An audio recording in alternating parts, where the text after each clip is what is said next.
action has been taken by Donald Trump to deal with a rogue regime run by ideological fanatics who wanted to eliminate...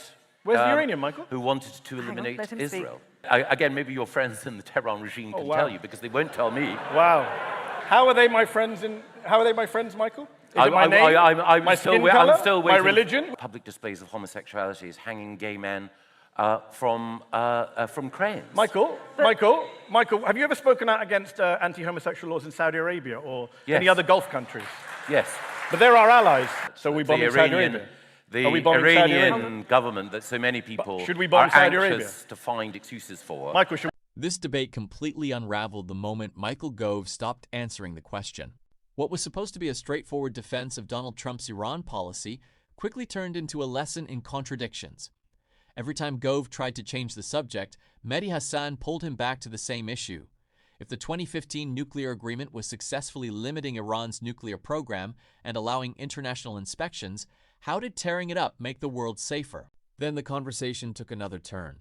Gove tried to justify military action by pointing to Iran's human rights record, only for Hasan to ask whether the same standard should apply to countries like Saudi Arabia. From that point on, the debate became less about slogans and more about consistency. As the discussion continued, Gove struggled to answer some of the simplest questions, while Hasan kept returning to timelines, facts, and the consequences of abandoning diplomacy.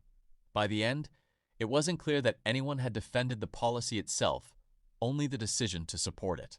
Watch this. A president who I was not a big fan of, but did something very good in his last year in office, which the UK government also supported. I believe you were in the government that supported him when he did it, which is Barack Obama and the JCPOA, the Iran nuclear agreement, which actually put Iran's nuclear program under inspection, under control.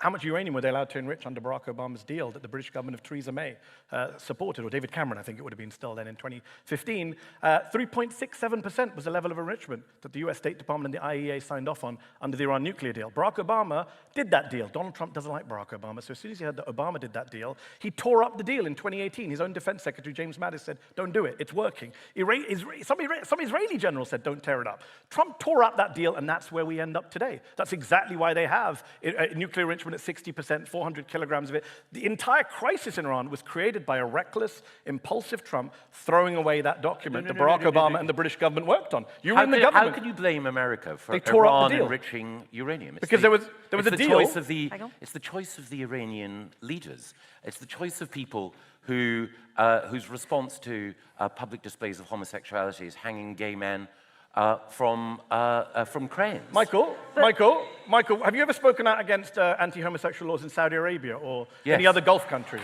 Yes. But they're our allies. Why do you use this bogus argument? The British government allies perfectly fine with lots of repressive governments who treat gay people badly. You know it and I know. I am more than happy to, whether it's Uganda or Saudi Arabia. But I'm merely pointing out so we bomb Saudi Arabia? The Iranian government that so many people are anxious to find excuses for. Michael, should we bomb Saudi Arabia? Also one. Can we come back? Should we bomb Saudi Arabia? It's a simple question. No, well, Saudi Arabia has not said that it's intent on wiping out another so you've nation. moved the goalpost. Just now you said it was about gay people. I said Saudi Arabia treats gay people badly. Now you've moved the goalpost. Pick one. I'm pointing out the nature of the Iranian regime that you seem so anxious, Mehdi, to defend. I've not said a word of defense of Iran. You defended the Saudi government's treatment. I didn't say a word about it. I haven't defended the Saudi government. They all heard you say move the goalpost. I want to come back to this question. I just find it instructive. Michael, is so hold on. Hang on. No, Ritterly, just made a draw your own conclusions. So hold on. William Hague, who was the leader of your party, the foreign secretary, wrote an article in the Times where you used to write, saying that this action will more likely lead to a bomb than anything else. Is he also an Iran stooge, Michael? So that's the specific point I wanted to put to you, Michael. Are we in a position where nuclear proliferation is more likely rather than less 100%. likely? No. That's just and flat why? wrong. Why would you say that? IAEA disagrees with you. Because action has been taken by Donald Trump to deal with a rogue regime run by ideological fanatics who wanted to eliminate. Where's the uranium, Michael? Who wanted to eliminate Israel. But you could, Mehdi, you could argue. Well, again, maybe your friends in the Tehran regime can tell you, because they won't tell me. Wow. Wow. How are they my friends, Michael? Is it my name? I'm my still skin color? I'm still waiting. My religion? Which one is it? I'm still waiting for any criticism of them. I'm happy to criticize them. I think Iran is a good. country with a horrible human rights abuse and shouldn't be developing nuclear weapons, which the US government, by the way, of Trump said they are not developing nuclear weapons. You lied to the audience at the podium when you said they were developing nuclear weapons. Tulsi Gabbard said in March they're not developing nuclear weapons. I guess she's also an Iran stooge. Trump is also an Iran stooge. I would point out to you, very important point. Very important point. There were 274 monitors from the IAEA in Iran up until Trump struck Iran. They were looking at nuclear facilities every day. How many monitors are in there today? How many IAEA monitors in Iran today, Michael? Zero. None. Trump's made the world less safe. Believe.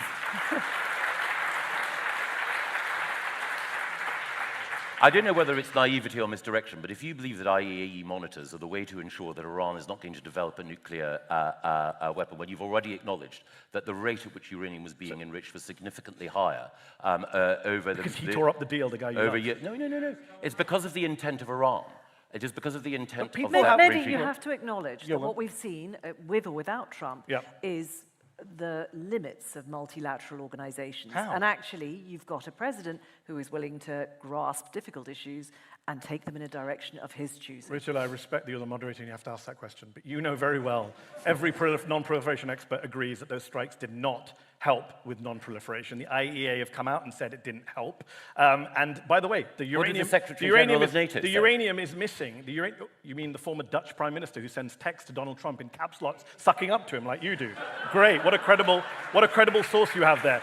Most nuclear experts look at the uranium missing and say, hold on, we had a deal where they were enriching at 3.67%, supported by David Cameron and Michael Gove, supported by Barack Obama. Trump tore it up. They started enriching more. Then we bombed them, so they hid the uranium. Given we bombed them, they're more likely to now want a nuclear weapon because they see North Korea, where Trump loves North Korea. They say, we want to be like North Korea. One more question. Trump loves North Korea. Do you love North Korea?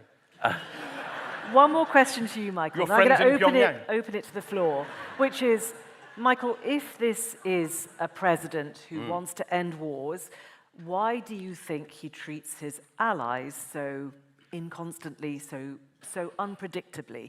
And where does that leave? If you were in government now, how would you handle President Trump? Well, the first thing to say is, contrary to Mehdi's mischaracterization, when it comes to multilateral organizations that have kept the peace, I would prefer NATO over the IAEA any day. And the current Secretary General of NATO, I mean, I know that Mehdi might think that being Dutch Prime Minister is somehow a disabling He's factor. not a non-proliferation expert, Michael, is my point. The IAEA chief is. Well, NATO has more successfully kept the peace than the IAEA for decades. Well, the IAEA and I think right that the Secretary General of NATO may know rather more about diplomacy in the military than either Mehdi or I, and it's his conclusion that the strike on Iran made the world safer. So and if you could answer the question, if you were in government now, how would you deal with a president who is not always very kind, to put it politely, to his allies? In the same way as I would have treated President Obama or President Clinton or President Nixon or any US president. You have to recognize that an American president is naturally going to pursue the national interest of their own nation, and where someone is leading that country who is inclined to be in the historic tradition of an ally, work with them, but where you disagree, say so. Okay, now I'm going to open it up to all of you for questions. I know there's lots of real passion out there. Please ask questions, don't want speeches. Michael has to go at 7:30, so if you've got a question specifically for him, that would be great. I'll begin with those. I'm going to start, I can see a couple of hands up on the right-hand side, so I'm going to start over here. I think you're going to go to the first one. There's a couple at the back there, and then we'll go round. And I know you guys, I will come to you up there as well. I'm going to take two, yes. Thank you very much. My question is for Michael, who mentioned Iranian gays. You said that the Iranian regime treating them badly. Yes, very badly, even sometimes put them in the jail. And during this strike, Israeli government striked Iranian prisons. During the visit time, killed most than 50 persons in one go. Most of them, the families, and they were LGBTQ community. Yep. How killing gays are helping them? How you're mentioning Iranian gays now in this conversation? Okay. And there's a question at the back there as well. If you can ask questions, that would be great. There's a gentleman with his hand up right there.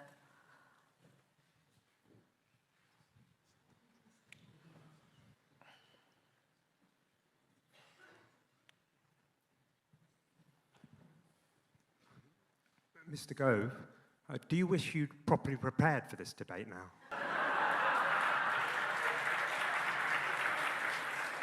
Okay, I'm going to take one more. There's one over there on the right. Mr. Gove, did I understand you correctly? You said we're not to pass judgment about Mr. Trump based on his morals, but solely based on the outcome of his actions. Is that now, with all the talk about shared value, is that now your view? Morality does a lot of heavy lifting here. Is it an irrelevance, in your opinion, whether a leader of a nation has respect for the rule of law and whether he is a man of integrity? Okay, thank you. Michael. Well, on those 3 points, on the first point, it is the case that the Iranian regime has done terrible things to its people, which is why almost every Iranian diaspora organization wants to see it go, and why there was such widespread support for what was, as Mehdi points out, an American assault against Iran, but one which was cheered on the streets by Iranian refugees worldwide. On the second point, I'm prepared for anything, even the criticism that comes from people who disagree with me profoundly. And on the third point, when we're thinking about foreign affairs and diplomacy, of course one can think about a moral dimension, but inevitably, when we're judging whether or not the world is a safer place, one has to look at consequences, events, and numbers rather than passing a moral judgment, because there are very, very few world leaders whom one would happily consider to be eligible either to be one's confessor or one's brother, or whom one would wish to see come home and marry into one's family. It's in the nature of world leaders that they operate, particularly when it comes to diplomacy and conflict in a morally compromised world. What we therefore need to do is to look clearly at what the difficult alternatives are with which they are dealing, and also look at the consequences of their actions thereby. Let me respond briefly to two things. One is, on the morality point, I actually agree with Michael. I don't think you can put the morality as a standard.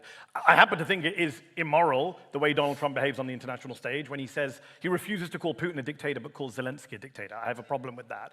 But I agree, it is about actions and consequences. Michael mentioned numbers. I agree, which is why I mentioned the numbers from Yemen, from Gaza, from Iran. I mean, the problem is, Michael likes to use Iran as a prop with which to beat his opponents, but he doesn't actually care about the Iranian people. He said the Iranian people were joyous about these attacks. Actually, the Iranian opposition movements were absolutely opposed to this. Narges Mohammadi, who won the Nobel Peace Prize, was in prison in Iran, came out and said no. Prominent Iranian dissidents said this is not the way we want to get freedom in our country, on the back of Israeli and American bombs, which killed multiple innocent Iranians. Residential apartment buildings blown up, car bombs going off. If you think that makes the world a safer place, then you really just don't value Iranian life. You don't value Palestine. At its core, this debate wasn't just about Iran.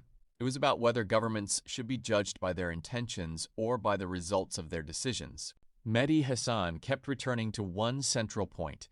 If the nuclear agreement had inspectors on the ground and limits on uranium enrichment, then abandoning it deserves scrutiny. Michael Gove argued that military action made the world safer, but many of the toughest questions centered on whether it actually reduced the long-term risk or simply changed the nature of it. Another theme that stood out was consistency. The discussion raised questions about when human rights concerns become grounds for intervention, why similar standards are not always applied to allies, and how difficult it is to separate moral arguments from strategic ones in foreign policy. Whatever side you agree with, this exchange showed why context matters. Big foreign policy decisions rarely have simple answers, and debates like this are often as much about competing assumptions as they are about the facts themselves. I'd love to hear your perspective. Do you think military action made the situation safer, or do you think diplomacy offered a better path? Share your thoughts in the comments, and if you enjoyed this breakdown, don't forget to like, subscribe, and I'll see you in the next one.